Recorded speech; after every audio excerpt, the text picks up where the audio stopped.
Dear traders, welcome back to your own channel Target Bullseye। आज हम बात करेंगे एल्केलामाइन के Q4 के रिजल्ट के बारे में। उससे पहले हम बात करेंगे कंपनी के थोड़े से डिटेल्स के ऊपर और फिर देखेंगे कि अगर किसी के पास इसकी होल्डिंग है तो उन्हें क्या करना चाहिए, क्या उसको अभी और थोड़े टाइम तक के लिए होल्ड करना चाहिए या फिर प्रॉफिट बुक करके निकलना चाहिए, या फिर अगर कुछ लोग जो चाहते हैं कि इसमें फ्रेश इन्वेस्टमेंट करना तो उनको अभी इसमें एंटर करना चाहिए या नहीं। तो ये सारी चीज़ें हम काफ़ी सारी चीज़ें इसमें डिस्कस करेंगे। तो वीडियो को आप आखिरी तक ज़रूर देखें, बिकॉज़ आप कुछ चीज़ें अगर मिस करते हैं तो आपसे कुछ चीज़ें छूट जाएंगी एंड देन फिर आपको समझ नहीं आएगा। तो चलिए वीडियो में अब आगे बढ़ते हैं। अब अगर बात करें इसके सेल्स ग्रोथ परसेंटेज के बारे में, तो आप देखेंगे कि पिछले 5 साल में जो इनके सेल्स ग्रोथ परसेंटेज तो ऑलमोस्ट 15 to 16% के आसपास हमें देखने को मिल रहा है। वहीं 3 ईयर्स की बात करें तो 25% एंड देन 1 ईयर में 17%। ऑब्वियसली हमें 5 to 3 ईयर्स में हमें एक जंप देखने को मिला है, बट 3 ईयर्स टू 1 ईयर में हमें थोड़ा सा डिप देखने को ज़रूर मिल रहा है। बट इसका मतलब ये नहीं कि कंपनी बुरी है या कंपनी ने परफॉर्म अच्छा नहीं किया है। ये हम सीधा देखेंगे अब प्रॉफिट ग्रोथ के ऊपर। यहाँ पे हमें चीज़ें क्लियर होंगी कि पिछले 5 साल में 36% के आसपास इनका प्रॉफिट ग्रोथ परसेंटेज था। वहीं 3 ईयर्स की बात करें तो 62%, अच्छा खासा हमें एक जंप देखने को मिला है इस 5 to 3 ईयर्स के बीच में। और वहीं अगर 1 ईयर की बात करें तो 157% के आसपास। तो आप देख सकते हैं कितना अच्छा 3 ईयर्स टू 1 ईयर के बीच में जो इसका एक जंप है वो काफ़ी बहुत बड़ा हमें देखने को मिल रहा है। वहीं बात करें अगर आरओई की, तो आरओई जैसा कि हम हमेशा डिस्कस करते हैं अबव 20% इज़ ऑलवेज गुड। तो यहाँ आप देखेंगे कि पिछले 5 साल में 29% है। देन यहाँ एक हमें जंप देखने को मिला है जो कि है 32% के आसपास। देन एक जंप देखने को मिला है 47 to 48% के आसपास।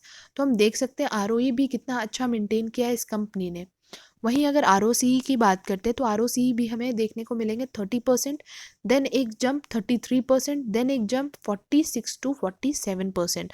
तो यहाँ पे आरओई की बात हो, आरओसीई की बात हो, या प्रॉफिट ग्रोथ परसेंटेज या फिर सेल्स ग्रोथ परसेंटेज, ये हमें सारे ही अच्छे नंबर्स देखने को मिले हैं एंड काफ़ी अच्छा मेंटेन किया है कंपनी ने।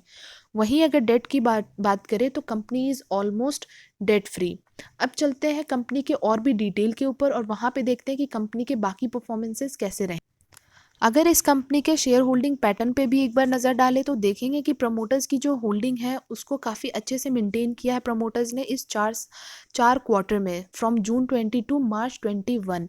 वहीं एफआईआई की होल्डिंग्स की बात करें तो एफआईआई के पास एज सच बहुत बड़ी होल्डिंग्स तो हमें देखने को नहीं मिली है इस चारों क्वार्टर में। बट हाँ, क्वार्टर टू क्वार्टर इन लोगों ने अपने जो होल्डिंग्स हैं उसको थोड़े से फ्लक्चुएट किए हैं। बट अगर हम कंपेयर करते हैं जून 20 से लेके मार्च 21 में, तो हमें फिर भी एक बढ़ा हुआ पॉइंट में ही सही, बट बढ़ा हुआ यहाँ हमें इनके होल्डिंग्स बढ़े हुए इनके होल्डिंग्स दिख रहे हैं। वहीं डीआईआई की होल्डिंग्स की बात करें तो इन्होंने अपने होल्डिंग्स को कट शॉर्ट किया है हर क्वार्टर में। वहीं गवर्नमेंट के पास एज सच कोई होल्डिंग हमें देखने को नहीं मिल रही थी पिछले 3 क्वार्टर से, बट मार्च 21 में इनके पास 0.6% के होल्डिंग्स हैं। वहीं पब्लिक की बात करें तो पब्लिक ने भी अपने जो होल्डिंग्स हैं उनको कट शॉर्ट किया है। जैसा कि आप देख सकते हैं जो जून 2020 में था होल्डिंग्स, उसके बाद सितंबर 2020 में इन्होंने थोड़ा सा बहुत माइनर से पॉइंट में इन्होंने अपनी होल्डिंग्स को बढ़ाई थी, बट वापस से इन्होंने कट शॉर्ट कर दिया है। कंपनी के ऊपर अगर प्लेज की बात करते हैं तो एज सच अभी कंपनी के ऊपर किसी भी तरह का कोई भी प्लेज, कंपनी के अगर रिटर्न्स पे नज़र डालें तो आप देख सकते हैं कि कंपनी ने अभी तक कितना अच्छा खासा रिटर्न दिया है, चाहे वो 3 साल का हो या फिर वो 2 साल का या फिर 1 साल का। लॉन्ग टर्म में अगर हम देखते हैं तो 3 साल में कंपनी ने 1318% का रिटर्न दिया है। वहीं 2 ईयर्स में 1111% का रिटर्न और 1 साल में 379% का रिटर्न। अगर 6 मंथ, 3 मंथ, 1 मंथ में भी देखते हैं तो रिटर्न इनके अच्छे हैं, बुरे बिल्कुल भी नज़र नहीं आ रहे, क्योंकि कुछ कंपनी तो इतना भी रिटर्न नहीं देती है हमें। वहीं 1 वीक की बात करें तो 8% के आसपास इनका रिटर्न है। और अगर बात करें हम जनवरी 20 like January to till May तक इस 2021 में, तो कंपनी ने 152% का रिटर्न दिया है। तो आप सोच सकते हैं इस 5 महीने में कंपनी ने कितना अच्छा खासा रिटर्न बना के दिया अपने शेयर होल्डर्स को। अब अगर कंपनी के वैल्यूएशन पे नज़र डालते हैं तो आप देख सकते हैं EPS is 49, not bad. Industry P is 43 और स्टॉक पी इज़ 78। ऑब्वियसली जो स्टॉक पी है वो इंडस्ट्री पी से ज़्यादा है, ओवर वैल्यूड है। बट हाँ, कंपनी भी क्योंकि बहुत दिग्गज कंपनी है अपने सेक्टर की, अपने इंडस्ट्री की, तो अगर थोड़ा सा ओवर वैल्यूड है तो भी चलता है। बट अगर वहीं डिलीवरेबल्स की बात करें, 32% के जो डिलीवरेबल्स थे आज 32% के हुए हैं। दैट मीन्स आज 32% लोग इसको अपने डीमैट अकाउंट में लेके जा चुके हैं। अब अगर बात करें कंपनी के थोड़े और कि कंपनी करती क्या है, क्योंकि हमने ये सारा कुछ तो देख लिया, अगर किसी को नहीं पता है कि कंपनी करती क्या है तो एक बार उस पर भी नज़र डाल। ये जो कंपनी है ये है ग्लोबल सप्लायर अपने जो भी अमाइंस और अमाइन बेस्ड प्रोडक्ट जो होते हैं, केमिकल प्रोडक्ट्स जो होते हैं, वो pharmaceutical, agrochemical, rubber chemical and water treatment industries में ये प्रोवाइड करते हैं अपने जो भी हैं केमिकल्स प्रोडक्ट। अगर इनके कस्टमर सेटिस्फैक्शन की बात करें तो कंपनी हमेशा कोशिश करती है कि अपने कस्टमर्स को क्वालिटी प्रोडक्ट विद सर्विसेज जो भी हैं वो प्रोवाइड करने की। अब सीधा इसके Q4 के रिजल्ट के ऊपर नज़र डालते हैं, तो देखते हैं कंपनी ने कितना डिविडेंड प्रोवाइड किया अपने शेयर होल्डर्स को। तो as we can see the final dividend of ₹6 per equity share, तो दैट मीन्स फाइनल डिविडेंड जो है कंपनी ने वो ₹6 का देने का डिसीजन बनाया है। बट अभी इसके ऊपर जो भी डेट है वो अभी आउट नहीं हुए हैं, वो अभी हमें नहीं पता चले हैं, बिकॉज ये जो एनुअल जनरल मीटिंग होगा उसके बाद वहाँ पे सब कुछ जो भी डेट्स वगैरह हैं वो डिक्लेयर होंगे एंड देन फिर हमें पता चलेगा। चलते हैं इसके बैलेंस शीट के ऊपर और देखते हैं आज इस बार के क्या आए हैं रिजल्ट। वैसे तो हमें नंबर्स यहाँ जो भी हैं वो लाख में दिए हुए, बट हम करोड़ में बात करेंगे इनको कन्वर्ट करके। तो सबसे पहले हम बात करेंगे पिछले साल Q4 की, इस साल Q4, देन पिछले Q3 और इस Q4 की। तो सबसे पहले हम देखते हैं टोटल रेवेन्यू क्या इनका जनरेट हुआ है। तो अगर पिछले साल की बात करते हैं तो वो है 237 करोड़ और इस बार है 383 करोड़। तो अगर हम इसके जो ईयर ऑन ईयर पे हम बात करें अगर परसेंटेज वाइज, तो 61.60% का इनके टोटल इनकम में हमें जंप देखने को मिला है।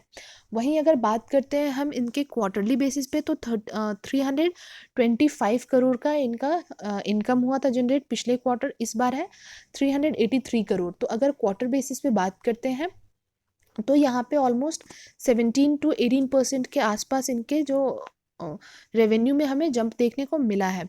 वहीं अब बात करते हैं टोटल एक्सपेंस की, कि एक्सपेंस इनके कैसे निकल के आ रहे हैं।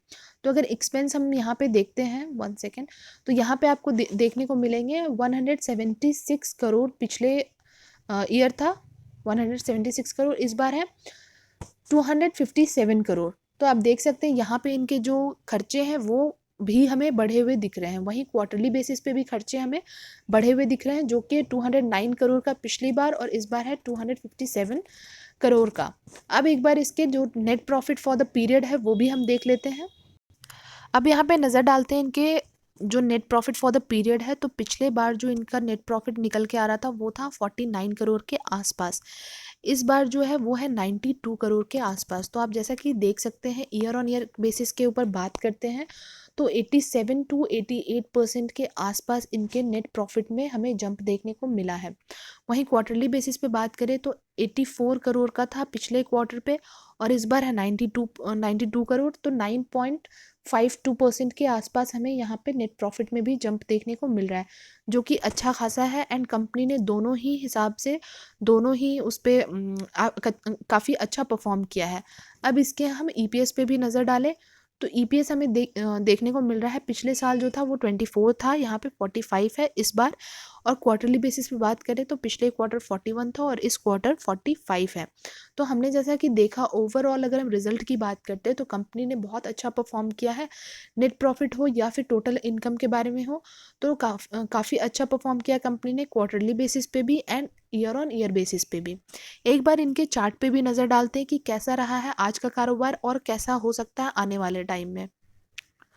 अब अगर इसके चार्ट पे देखें हम तो आज तो जिस प्राइस पे था ये शेयर, क्योंकि आज जो रिज़ल्ट आया है वो मार्केट आवर में आया एंड उसके बाद जो शेयर है वो ऑलमोस्ट आज 8% के आसपास एक जंप दिखाने के बाद आज क्लोजिंग दिया है इसने। तो सबसे पहले अगर हम बात करें 1 वीक के टाइम फ्रेम पे, जहाँ हर एक कैंडल 1 वीक को रिप्रेजेंट करता हुआ नज़र आएगा। तो अगर हम बात करते हैं मार्च की, जिस टाइम पे ये शेयर खड़ा था अपने सबसे लो पे, वो था 409, ऑलमोस्ट 400 के आसपास ये शेयर उस टाइम पे कोशिश कर रहा था सस्टेन करने की, एंड देन आप उसके बाद देख सकते हैं कि कितना अच्छा खासा इसमें हमें एक अप ट्रेंड देखने को मिला है, एक अच्छा खासा बुल रन देखने को मिला है, और उसके बाद आप सोच सकते हैं कितना मल्टीफोल्ड इसने रिटर्न बना के दिया अपने शेयर होल्डर्स को। तो कंपनी बुरी नहीं है, आप देख सकते हैं शेयर्स भी उसी तरीके से भागते हैं। तो अभी की अगर बात करें तो शेयर जो है अपने काफ़ी ऊपर के प्राइस पे जा चुका है, मतलब अभी यहाँ पे बहुत ज़्यादा रिस्क हो चुका है, ये काफ़ी ज़्यादा आप बोल सकते हैं कि ये बुलिश मोड में जा चुका है ये शेयर। तो अभी यहाँ पे इन्वेस्टमेंट करना किसी भी तरह से वो थोड़ा सा खतरनाक हो सकता है हम सभी के लिए। तो अभी ये कोई टाइम नहीं है इसमें इन्वेस्टमेंट करने का। और अगर हम बात करें कि यहाँ से जब उठा था ये 400 के लेवल से उठा था ये शेयर, तो सबसे हाई कहाँ पे लगाया था, क्योंकि अभी भी ये अपने पूरे आप कह सकते हैं कि ये सबसे टॉप के लेवल पे अभी नहीं है ये शेयर खड़ा। अगर हम देखें इस लेवल को, ये वाला ये दिस कैंडल, तो यहाँ पे हम बात कर सकते हैं कि ये था उस टाइम पे 3962, तो ऑलमोस्ट 3950 के आसपास आप कह सकते हैं कि ये उस टाइम पे सबसे अपना टॉप के लेवल पे ये खड़ा था उस टाइम पे। बट अभी 2 हफ्ते से हमें थोड़ा सा ये देखने को मिल रहा है कि इसमें थोड़ा नीचे आया हुआ है ये शेयर। बट अभी भी यहाँ पे जैसा हमने कहा कि यहाँ पे अभी इन्वेस्ट करना बिल्कुल भी खतरे से खाली नहीं है, तो यहाँ पे किसी भी तरह से हमें फ्रेश इन्वेस्टमेंट इसमें नहीं करना है। इसको देखते थोड़े से छोटे टाइम फ्रेम पे और लेते हैं बेटर अंडरस्टैंडिंग। तो अगर थोड़े से छोटे टाइम फ्रेम पे हम देख रहे हैं तो ये वो लेवल है जहाँ पे ये 3962 के आसपास था, और अगर वही हम अभी देखें ये इस प्राइस पे सस्टेन करता हुआ हमें दिख रहा है। अब अगर इसकी बात करें हम कि ये अभी और भी ऊपर जा सकता है, क्योंकि अभी जिस तरीके से इसमें हमें बुल रन एक देखने को मिल रहा है ये अभी तक ख़त्म नहीं हुआ है। बट अगर मोस्ट प्रोबेबली कल अगर इसमें प्रॉफिट बुकिंग हमें देखने को मिलता है तो हो सकता है ये शेयर हमें और आने वाले टाइम में नीचे के लेवल पे आता हुआ दिखे। तो सबसे पहले हम बात कर लेते हैं इसके सपोर्ट की कि ये कहाँ तक और नीचे की तरफ आ सकता है। तो अगर हम बात करते हैं इसके सबसे पहले लेवल की पहले सपोर्ट की, तो अगर ये अपने जो 3420 दैट मीन्स ये रेड लाइन है, अगर इसको दैट मीन्स 20 डे ईएमए को अगर ब्रेक करता है, क्योंकि ये अभी इसके ऊपर सस्टेन करता हुआ हमें दिख रहा है काफ़ी टाइम से, ये बिल्कुल भी इसको टच तक नहीं किया है। यहाँ से जो उठा है उसके बाद ये काफ़ी ज़्यादा ऊपर ही चलता हुआ हमें दिख रहा है। तो अगर इसको अपने ब्रेक करते हैं, क्योंकि यहाँ पे बहुत ही स्ट्रॉन्गेस्ट इसके सपोर्ट निकल के आ रहे हैं, तो अगर ये इसको ब्रेक करता है तो आने वाले टाइम में आपको और नीचे आता हुआ ये आपको दिख सकता है, और वो लेवल होगा आपका 3024 का 3024। और अगर उसको भी ब्रेक करता है तो आपको आने वाले टाइम में ये अपने 50 डे ईएमए है वहाँ पे आता हुआ दिखेगा। अदरवाइज आपको इसको भी ब्रेक करता है तो फिर आपको 2620 पे आता हुआ दिखेगा। तो उस हिसाब से आप अपना जो भी है बाइंग के लिए अगर आप सोच रहे हैं फ्रेश इन्वेस्टमेंट के लिए, तो आप ये सारे नंबर्स अपने ध्यान में रख सकते हैं कि ये जब भी नीचे की तरफ आता हुआ दिख रहा है आप वहाँ पे चाहे तो आप वहाँ पे इन्वेस्टमेंट स्टार्ट कर सकते हैं। अब अगर हम बात करें ऊपर की तरफ कि ये और ऊपर की तरफ किधर जाता है, तो अगर ये 3845 पे अगर ये सस्टेन करता है, उसको ब्रेक करके उस पर एक बार सस्टेन करता है और क्लोजिंग अगर ये अपना देता है, क्योंकि अभी तो अपने ऊपर के लेवल पे है ऑब्वियसली, जहाँ पे हम देख सकते हैं कि 3864 पे है, बट उसके ऊपर भी ये अभी हम क्योंकि यहाँ पे हमने पीवट लगाया नहीं है, तो यहाँ पे आपको देखने को मिलेगा कि अगर इस लाइन पे अगर ये सस्टेन करता है कल के दिन 1-2 दिन, तो ये हमें और ऊपर की तरफ जाता हुआ दिखेगा, जो कि होगा 4248। तो 48 के आसपास आपको जाता हुआ दिखेगा और ऊपर की तरफ। तो आप अगर चाहते हैं इसमें, तो आपको आई थिंक इसमें अभी होल्ड करके रखना चाहिए। हो नहीं लगता नहीं है कि कल के दिन इसमें प्रॉफिट बुकिंग आ सकता है, क्योंकि अभी ये भागता हुआ शेयर और इसमें अभी कोई किसी भी तरह से लोग अभी प्रॉफिट बुक नहीं करने वाले, क्योंकि इसमें अच्छा खासा रिजल्ट आया है। और दोनों ही तरीके से क्वार्टरली बेसिस पे देखें या फिर हम ईयर ऑन ईयर बेसिस पे देखें, बहुत अच्छा आउटस्टैंडिंग परफॉर्मेंस रहा है इसका अभी तक का। तो ये और अभी ऊपर जाता हुआ आपको दिखेगा। तो अगर आप फ्रेश बाइंग के लिए सोच रहे हैं तो आप वेट करें इसके नीचे आने के लिए। अगर आपने इन्वेस्ट किया हुआ है तो इसको और होल्ड करें, ये काफ़ी अच्छा और रिटर्न बना के देने के लिए बिल्कुल रेडी है। तो बाकी ये आपका कॉल होने वाला है, और एक बार आप अपने फाइनेंशियल एडवाइज़र से ज़रूर कनेक्ट कर ले, कोई भी एक्शन लेने से पहले। बाकी आज की वीडियो में हमने काफ़ी सारा कुछ डिस्कस कर लिया, Q4 भी डिस्कस कर लिया है और इसकी कंपनी के बारे में भी हमने डिस्कस कर लिया और देख लिया कि कंपनी कितनी अच्छी फंडामेंटली एंड टेक्निकली काफ़ी स्ट्रॉन्ग कंपनी है। तो उस हिसाब से अगर आपको इसमें जो भी करना है, जो भी एक्शन लेना है, वो आप ले सकते हैं। फिर चलिए हम मिलेंगे आपसे नेक्स्ट वीडियो में। तब तक के लिए वीडियो को लाइक और शेयर करना ना भूलें। चैनल को अगर सब्सक्राइब नहीं किया है तो वो भी कर ले। चलिए फिर, thank you and take care.